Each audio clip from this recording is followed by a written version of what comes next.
there at the last. It does really sort of summarize my philosophy of life. My life has been so varied that, and I have never been really goal-oriented. I feel guilty about it all the time because I don't have definite plans. I don't have these stations along the way that I plan on. I enjoy every day and everything that I do. I have some minor goals, but not big specific goals like some do, and then they get disappointed because they don't make the goal. I get fun out of every day. When I'm on the trip, just like it says in there, I enjoy every mile of it as I'm going along and everything that I see. The destination, yeah, you got to have a destination, but it's the trip that really counts to me. And I remember reading that. Well, did you know that I found that with your cartoons, with your underlining? I wouldn't be surprised. That's the kind of thing that I'll cut out. That's the kind of thing that I'll cut out. He was talking about all the things that you've achieved. He didn't mention all the moles that you caught. That's right. I caught 2 this year already. See, Cindy and I had to account for 20 years between his high school graduation, and he's having his 60th anniversary for high school, and 40 for this, and there were 20 years in there that we had to account for. And that's when he was... Well, you got some of the sequences not exactly in chronological order, but they're all... But they happened anyway. Yeah, I was out of high school 2 years before I went to college. 4 years in college, 3 years of teaching school, not just a rural school, a mountain school. We graduated both from 3 to 5 students a year, and my 3rd year, we graduated the first boy that had ever graduated from that high school. All the boys, when they got 16, they quit school and went to work in the paper mill or in cutting logs. Paper wood to be used in the paper mill. Here on the mountainside. How many rooms were in the school? How many children? Well, the whole from 1st grade, we didn't have kindergarten. 1st grade clear up to, it was just 11 years. Then we taught them so well in Virginia, it only took 11 years to get 12 years of education. Did you have like a teacher for each grade? Or? No. In high school, we had 3 teachers.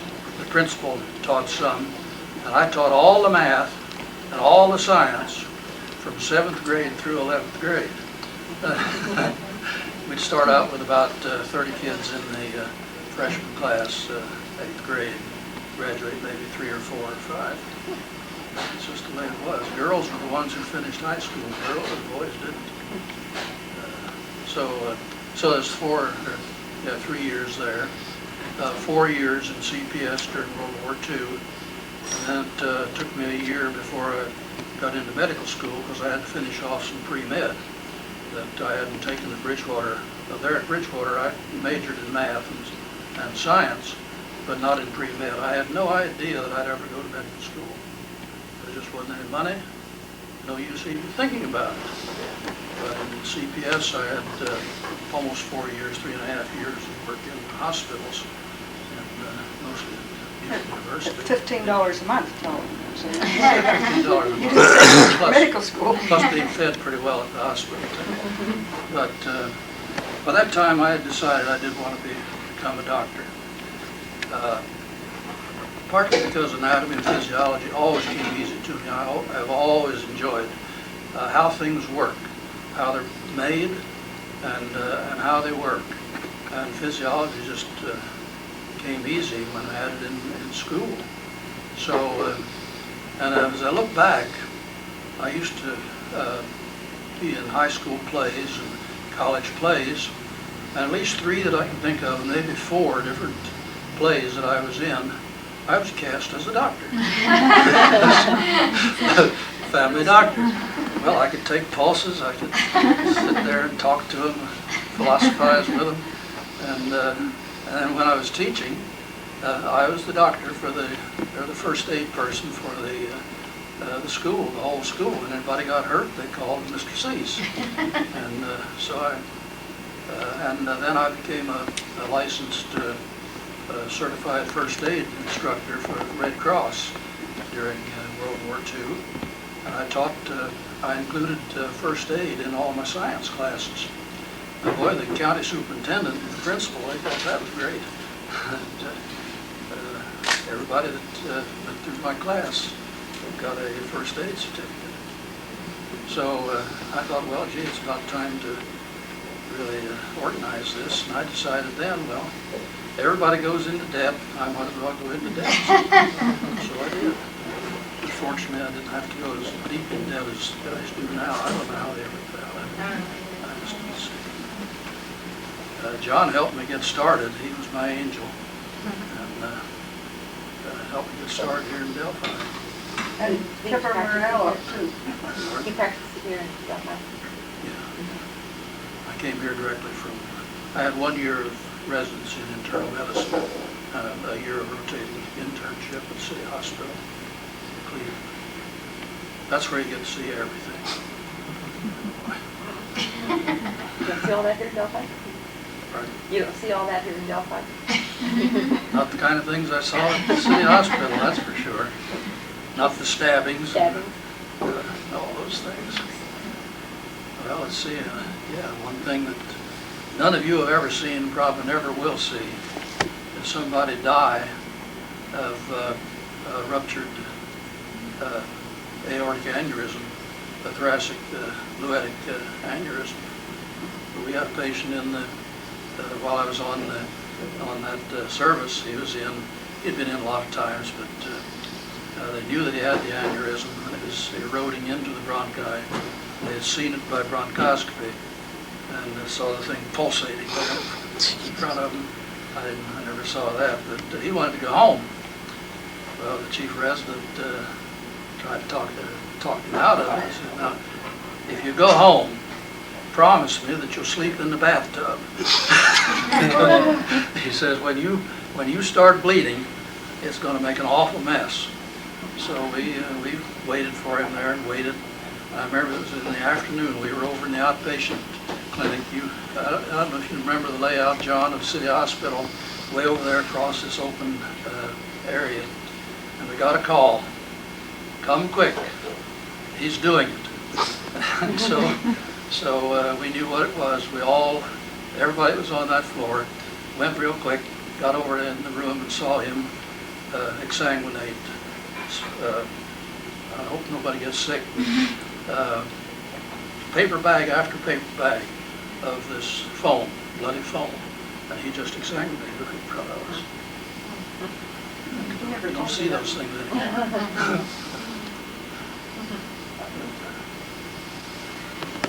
Well, I think we did a pretty good job of going over or summarizing a lot of the things that I have been involved in that have meant an awful lot to me, family, church, as well as community things.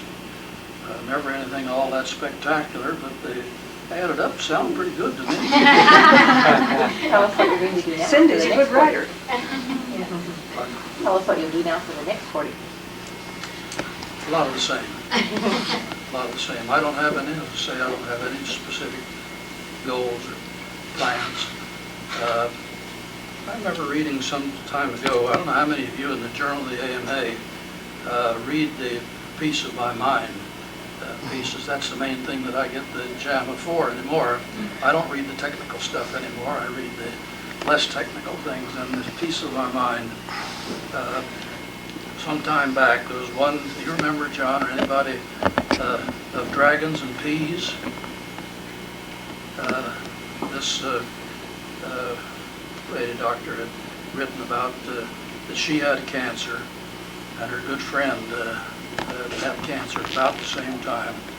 Her good friend died within a short time because she had lung cancer. This writer, I guess, had breast cancer, and it was operated, and she survived. It was going on. But it was how you react as a person with cancer. I guess you all know that I'm a 13-year survivor of prostate cancer, as well as about a 5-year survivor of transitional cell cancer of the bladder. But she said you get up every morning and you go go out. Now, you'll have to excuse me if I break down, but you go out.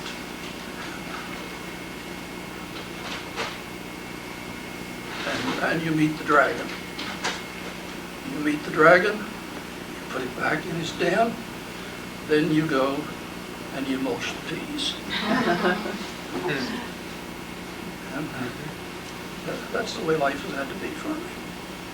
I do have good news. I had a bone scan done just Monday, and yesterday the typist always sends me a copy of my report, and got a good report. There was no change from the last time, 18 months ago. That's great. So my PSA was up a little bit, but not any higher than it had been at least once before. But every time it gets up to 10 or above, I have to get a bone scan, and that's not too bad. But we couldn't have found a better place to have come and raised a family. We're both small town people, country people. I grew up in a town just about the size of Delphi, same size school, and there was also a county seat. And I got a good high school foundation there, and we've found that the Delphi High School, when our children were there anyway, I can't vouch for it now, but when our kids came through, they got a good basic education, and it showed up all right when they went to college. The ones that stayed with it got along just real well. And now I like to say that if you heard Ruth's maiden name, she's a whip. So that makes all of our kids half whips. But out of those half whips, we had 2 valedictorians and a couple of salutatorians, so out of 5 kids. But as far as the community, no community could have been any better for us to have had our handicapped daughter Evelyn, than many of you know. That we felt perfectly safe with her going anywhere in town.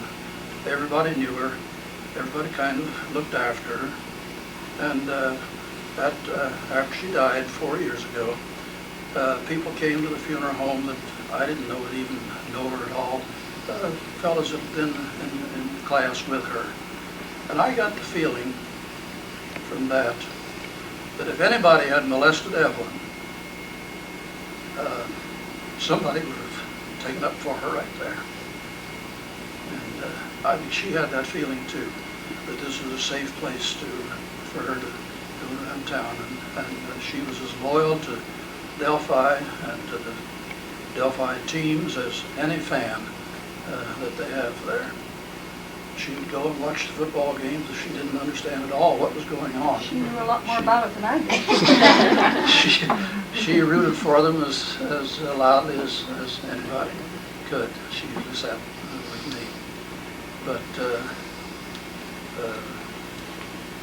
the community and our church